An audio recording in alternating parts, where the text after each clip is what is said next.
I really only have a couple weeks left to wear this sweater, so I figured I better get it up on the channel ASAP. This is Wythe McCall's, and you guys, I love it so much. It's the perfect pattern paired with the perfect fabric, which I'll talk about in a little bit. Like I said, the pattern is Wythe McCall's, aka M8144. It's a cowl neck pullover with sleeve and hem variations. I made view A with the length of view B without the band. I made my usual alterations of grading out at the waist and hips, but didn't change anything else about the body of the sweater, not the length or shoulders or anything. At first, I was a little leery of the center front seam. I was going to just omit it until I realized that it's necessary to create the cowl in the neckline. So I kept it in, but I knew I didn't want a surged seam down the front of my body.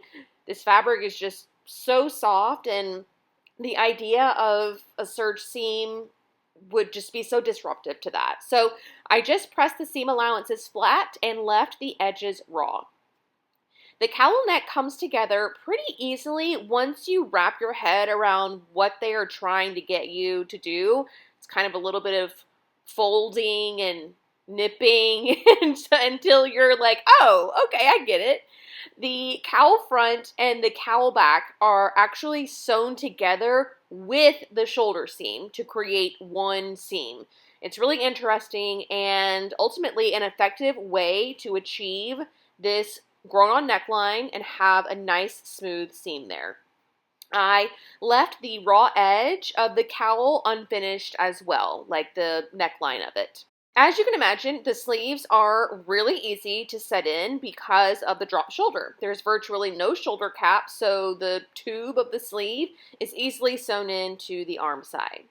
The pleats of the sleeve cuff, or the bottom of the sleeve, are really the star of the show here.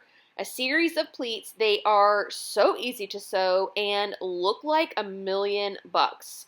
It's crazy to me how easy it is to sew, but also how effective and how great the end product looks. Not often do those two things kind of go together, but I did end up reducing the length of the cuff by about half.